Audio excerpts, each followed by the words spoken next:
গুল্লির সামনে দাঁড়াইছি।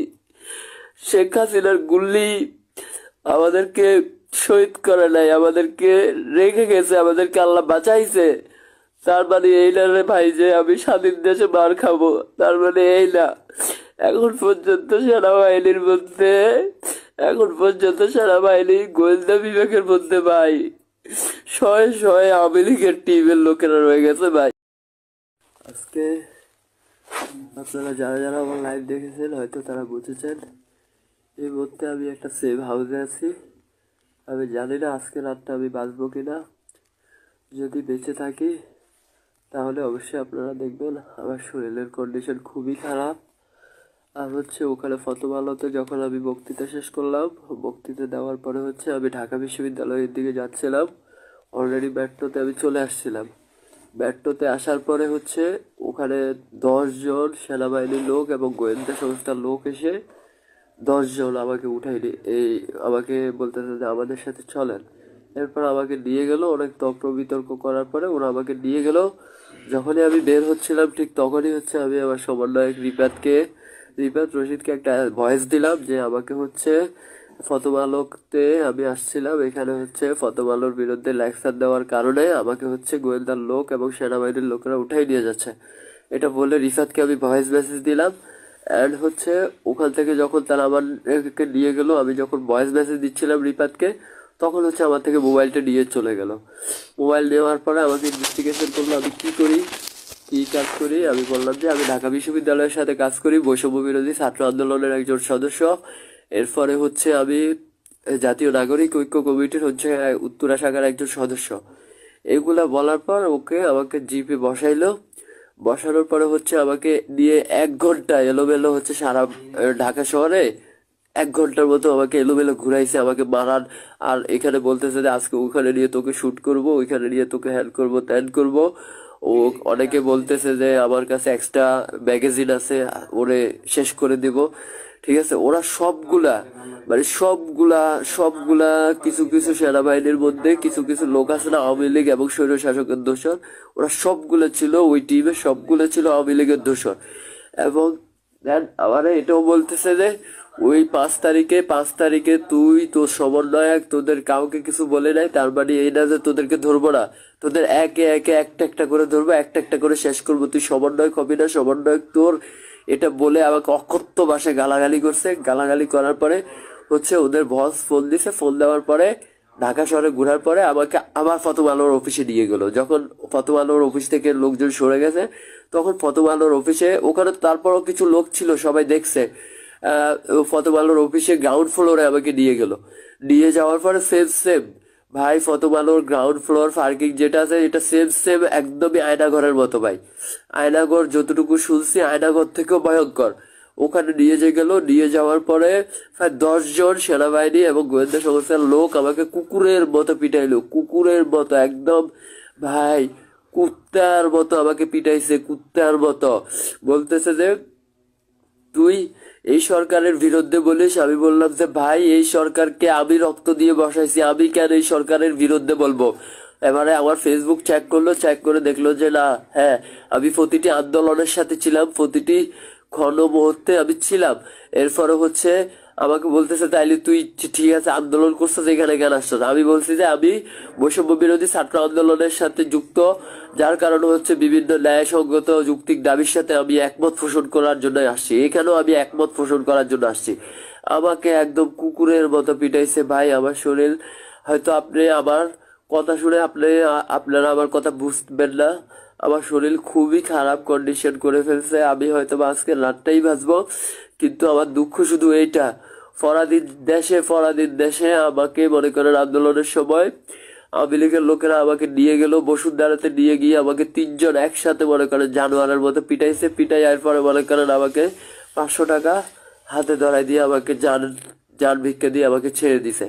এরপরে আজকে ভাই এত কিছু এরপরেও আমি আন্দোলন থামাই নাই, এরপরও আন্দোলন অংশগ্রহণ করেছিলাম। এরপরে 5 তারিখ গণভবন ঘেরাওতে একদম সামনের কাতারে ছিলাম আমি। ওই গণভবন ঘেরাও করে শেখ হাসিনা পালানোর পরে এরপরেও আমি ক্ষান্ত হই নাই। আমি দুদকের বিরুদ্ধে অ্যাকশন নিছি, রাজুকের বিরুদ্ধে অ্যাকশন নিছি, বিভিন্ন দুর্নীতির বিরুদ্ধে অ্যাকশন নিছি। এরপরে গত আহ, এরপরে এরপরে আমাকে প্রথম আলোর অফিসের নিচে গ্রাউন্ড ফ্লোরে ওখানে প্রায় 2টা ক্যামেরা আছে, সিসি ক্যামেরা আছে। আমি জানি ওরা ক্যামেরার রিলস গুলা সরাই ফেলবে, কিন্তু ওখানে 2টা ক্যামেরা আছে। আমাকে যখন ওরা কুত্তার মতো পিটাচ্ছিল, তখন হচ্ছে প্রায় 500-600 লোক হচ্ছে প্রথম আলোর অফিসের সামনে জেনে গেছে যে আমাকে ভিতরে পিটাচ্ছে। ওরা হচ্ছে 500-600 লোক একদম অফিসের সামনে এসে ভাঙচুর লাগানোর পরে হচ্ছে এরপরে আমিও প্রায় 4-5 বার করে অজ্ঞান হয়েছি। যখনই অজ্ঞান হই তখনই আমাকে পানি দিয়ে আমাকে উঠায় আবার পিটায় আমাকে। এরপরে এইভাবে কয়েকবার করে পিটানোর পরে যখন দেখলো যে আমার শরীরের কন্ডিশন খুবই খারাপ, আমি আর রেসপন্স করতেছি না, তখন আমাকে হচ্ছে একটা গাড়িতে করে নিয়ে আসলো। নিয়ে এসে আমাকে তেজগাঁও থানাতে ছেড়ে দিয়ে গেল। তেজগাঁও থানাতে ছাড়ার পরে ওখানকার পুলিশ অফিসাররা অনেক হেল্পফুল ছিল। ওরা হচ্ছে আমাকে মুচলেখা রেখে আমাকে ছেড়ে দিছে। এরপরে ছেড়ে দেওয়ার পরে আমি কোনো রকম জানটা বাঁচিয়ে একটা সিএনজি নিয়ে আমি একটা সেভ হাউসে আসছি। এখন এই সেভ হাউস থেকে এই ভিডিওটা শেয়ার করছি। ওরা আমাকে বলছে তোর সাথে যা ঘটছে তুই যদি এগুলা শেয়ার করস তাহলে হচ্ছে তোকে শেষ করে ফেলবো। তোদেরকে আমরা 5 তারিখে কিছু বলি নাই, তার মানে এই না যে তোদেরকে আমরা ধরবো না, তোদেরকে এক এক করে ধরবো। তুই সমন্বয়ক হবি না, তোর সমন্বয়কের সবগুলারে এক এক করে ধরবো। ভাই আমি বিশ্বাস কর ভাই, আমি মিথ্যা বলতেছি না ভাই। এই জুলাই আন্দোলনে কষ্ট কি রে ভাই, যারা রাস্তাতে আমরা ছিলাম সবাই জানে ভাই। এই সরকার শেখ হাসিনাকে সরানোর জন্য আমরা কত কষ্ট করছি। আমরা আমাদের গুল্লির সামনে দাঁড়াইছি, প্রতিদিন আমরা গুল্লির সামনে দাঁড়াইছি। শেখ হাসিনার গুল্লি আমাদেরকে শহীদ করে নাই, আমাদেরকে রেখে গেছে, আমাদেরকে আল্লাহ বাঁচাইছে। তার মানে এই না রে ভাই যে আমি স্বাধীন দেশে মার খাবো, তার মানে এই না। এখন পর্যন্ত সেনাবাহিনীর মধ্যে গোয়েন্দা বিভাগের মধ্যে ভাই শয়ে শয়ে আওয়ামী লীগের টিমের লোকেরা রয়ে গেছে ভাই। আমরা ওদেরকে চাইলেও কিচ্ছু করতে পারবো না। আমারে বলতেছে যে তুই এ দেশ ছেড়ে চলে যা, আমার এটা বলতেছে ভাই। আমার কুকুরের মতো পিটাইছে ভাই, কুকুরের মতো পিটাইছে। আজকে যদি শেখ হাসিনা আমরা যদি রাস্তায় না নামতাম, শেখ হাসিনা যদি না যাইতো, তোরা সারা জীবন শেখ হাসিনাকে খালা খালা সার করতে করতে তোদের দিন পার হয়ে যেত। এই স্বাধীনতা তোরা আমাদের জন্য পাইছিস আর তোরা আমাদেরকেই পিটাস। সি সি সি, আর মানুষ কেমনে ভাই এত জানোয়ার হয় রে ভাই।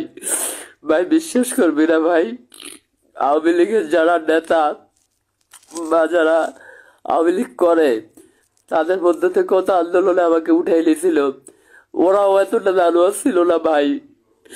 ওরাও 2-1 ঘন্টা পিটাইয়া সুন্দর মতো পিটাইয়া চাইনা দিছে, 500 টাকা ভাড়া দিয়ে দিছে ভাই।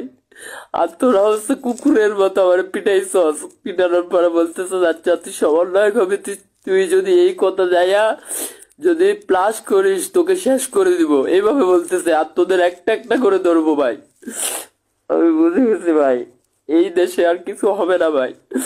এই দেশে আমরা শেখ হাসিনারে সরাইতে পারছি ঠিকই, কিন্তু এদেরকে আমরা সরাইতে পারবো না ভাই। এরা এখনো টিমের হয়ে গেছে ভাই। কুকুরের মতো পিটাইছে আমাকে ভাই। আমাকে বলতেছে যে কেউ বলতেছে আমার কাছে একটা ম্যাগাজিন আছে, কেউ বলতেছে স্যার আমার দেন আমি খুন করবো।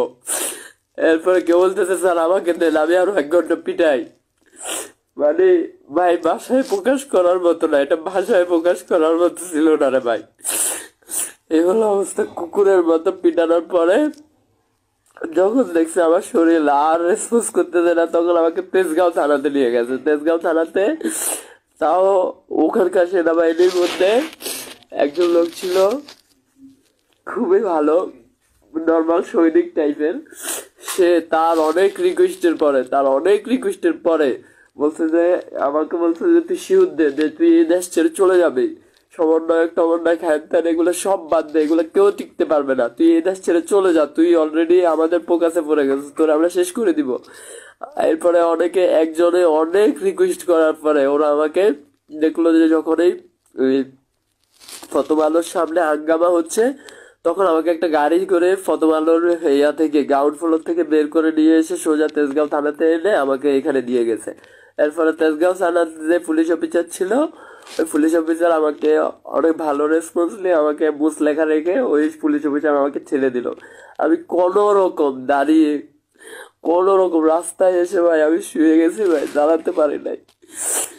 এইরকম ভাই, তোদের যদি মারার এতই শখ থাকতো ভাই, আমরা মৃত্যুরে তো ডরাই না ভাই। আমরা শেখ হাসিনার গুলির বিরুদ্ধে দাঁড়াইছি, আমরা এই দেশ স্বাধীন করছি ভাই, আমরা মৃত্যুরে ডরাই না। আমরা তোদের মারার যদি ইচ্ছা থাকতো ভাই, একটা গুলি করে দিতি, তাইলেও তো এত যন্ত্রণা সহ্য করতে হইতো না। একটা গুলি করে দিতি, এক গুলিতে শেষ হয়ে যেত, 50টা গুলি একসাথে করে দিতি ভাই।